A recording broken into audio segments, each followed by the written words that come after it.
हे friends, स्वागत है आप सभी का movie stock movie explain channel पे, जिस पर आज मैं रिकैप करने वाली हूँ लॉन्ग लेग्स मूवी को। तो चलिए अब आपका टाइम बिल्कुल भी ना वेस्ट करते हुए शुरू करते हैं इस वीडियो को, वो भी स्पॉइलर वार्निंग के साथ। लेकिन उससे पहले मेरी एक छोटी सी रिक्वेस्ट, वीडियो को लाइक, शेयर और चैनल को सब्सक्राइब करने की।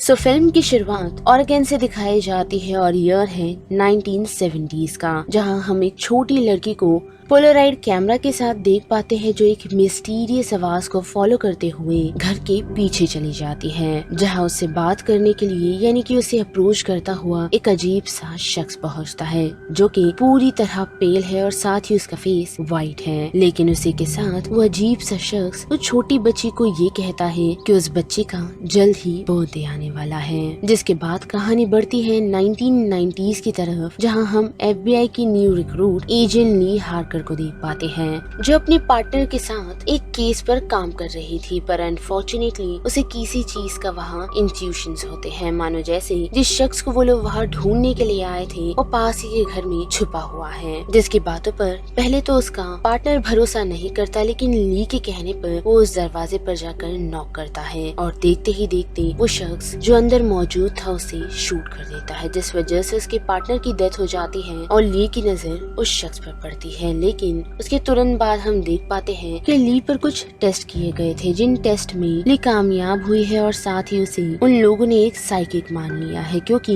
ली उन चीजों को जल्दी रिकॉग्नाइज करती है और साथ ही पकड़ने में कामयाब होती है, जिसे साइंटिफिक चीजें जल्द ही पकड़ नहीं पाती। यानी कि उसका सिक्स सेंस काफी एक्स्ट्राऑर्डिनरी है और उसके इन टेस्ट की वजह से उसे एक काफी इम्पोर्टेंट केस दिया जाता है, जो केस कोई ऐसा वैसा केस नहीं बल्कि सालों से चलता आ रहा है, वो भी ऑरेगन स्टेट में, जहां पूरी फैमिली खुद को खत्म कर लेती है और उसके किलर का आज तक पुलिस वालों को पता ही नहीं चला है। और उसी के साथ मर्डर की कुछ डिटेल की बात करें तो हर उस इंसिडेंट में फादर ने अपनी फैमिली का मर्डर किया था, यानी कि उसने बीवी और अपनी बेटी का कत्ल करने के बाद खुद की भी जान ले ली। लेकिन इतना ही नहीं बल्कि क्राइम सीन पर कुछ सैटेनिक कोड्स में साइन भी लिखी गई थी, जिसका मतलब लॉन्ग लेग्स था। साथ ही अचंभित बात ये थी कि लिखावट किसी भी घर के विक्टिम से मैच नहीं करती थी। साथ ही जबरन घुसने का कोई भी एविडेंस घर में मौजूद नहीं था और घर में कोई बाहर वाला भी मौजूद नहीं था। और इन सारी बातों को जानने के बाद ली धीरे धीरे उन फैमिली से कनेक्ट करने लगती है। लेकिन कॉमन फैक्टर इन फैमिली में ये भी था कि उन सभी की लगभग 9 साल की बेटी थी, जो किसी भी महीने की 14 तारीख को पैदा हुई है। लेकिन उसी के साथ मर्डर उनके बर्थडे के 6 दिन पहले या उसके 6 दिन बाद ही होता है, जिस पर अपना पूरा दिमाग चलाते हुए ली को समझ आता है कि जितनी भी फैमिलीज के मर्डर हुए हैं वो स्पेसिफिक डेट पर किए गए हैं, जिस डेट को अगर एक साथ जोड़ा जाए तो वो इन्वर्टेड ट्रायंगल बनते हैं, यानी कि हम उसे सैटेनिक ट्रायंगल भी कह सकते हैं। पर उसमें अभी भी उस ट्रायंगल को पूरा करने के लिए एक डेट मिसिंग है, जिस वजह से ली सारे क्लूज को फिर से इकट्ठा करती है और अपने कमांडिंग ऑफिसर कार्टर को बताती है कि उन्हें एक फॉर्मर क्राइम सीन पर पहुंचना होगा, यानी कि किए हुए एक अपराध के घर में उन लोगों को जाना है, जहां पहुंच उन लोगों को एक बरीड डॉल मिलती है, जिसे वो लोग फॉरेंसिक ले आते हैं और वहां पर चेक करने से उन्हें उस डॉल में से एक अजीब सा मेटल ऑब मिलता है, जो एक अजीब सा साउंड भी निकालता है। और उस साउंड की वजह से हम देख पाते हैं कि ली को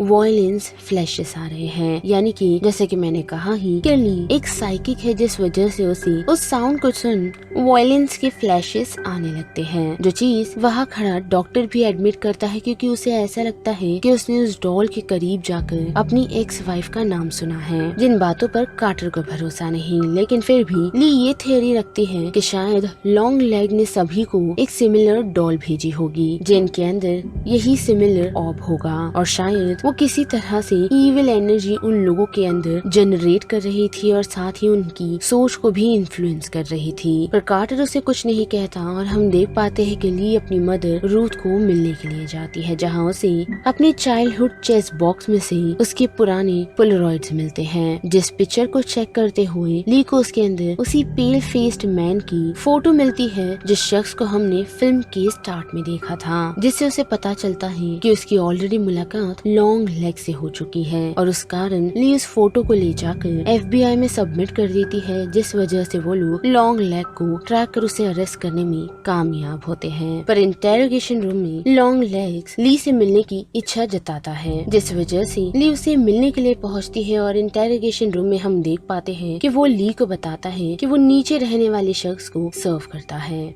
और अगर उसे और कुछ जानना है तो उसे अपनी मॉम को क्वेश्चन करना चाहिए, क्योंकि वो भी उसके साथ इन क्राइम्स में इन्वॉल्व थी। और जब तक ली कुछ सोचे या समझे तब तक लॉन्ग लेग एक रिलीफ की सांस लेता है और हेल सैटर्न कहकर खुद के सर को टेबल पर पटकने लगता है, जिसे रोकने की कोशिश ली करती नहीं, क्योंकि उसे देख वो हैरत में आ जाती है, डर कर पीछे हो जाती है, क्योंकि लॉन्ग लेग ने अपने सर को टेबल पर जबरदस्ती पटक पटक कर उसकी नाक को तोड़ दिया है। साथ ही उसका जॉ भी शैटर हो गया है, यानी कि अलग हो गया है, जिस वजह से उसकी मौत हो जाती है। जिसके बाद क्या कार्टर ली पर काफी ही गुस्सा हो जाता है और उसे यही कहता है कि सिर्फ उन लोगों के पास एक ही सुराग था, साथ ही उन्हें नहीं पता कि लॉन्ग लेग ये सारी चीजें किस तरह कर रहा था और ली की वजह से उन लोगों ने उनका अहम विटनेस के साथ साथ किलर भी अब खो दिया है। पर ली वहाँ रुकती नहीं, क्योंकि उसे अपनी मॉम से बातचीत करनी है, यानी कि उनसे कन्फ्रंट कर ये जानना है कि वो लॉन्ग लेग को कैसे जानती है, जिस वजह से वो एजेंट ब्राउनिंग के साथ उसके घर आ पहुंचती है और अपनी बेडरूम की विंडो से खुद की मॉम को देख पाती है, जो एजेंट ब्राउनिंग को शॉर्ट गन से शूट कर उनकी जान ले लेती है। और जैसे ही बाहर दौड़ती हुई वो पहुंच अपनी मॉम को रोक के उससे पहले ही वो नोटिस कर पाती है कि उसकी मॉम के सामने एक डॉल खड़ी है जो यंग ली को रिप्रेजेंट करती है, और ली कुछ करे उससे पहले ही उसकी मॉम ली की यंग डॉल को शूट कर देती है, जिस वजह से ली बेहोश हो जाती है। जिसके बाद हमें पता चलता है कि रूथ हमेशा से लॉन्ग लेग की साथीदार रही है, वो भी मजबूरी में, क्योंकि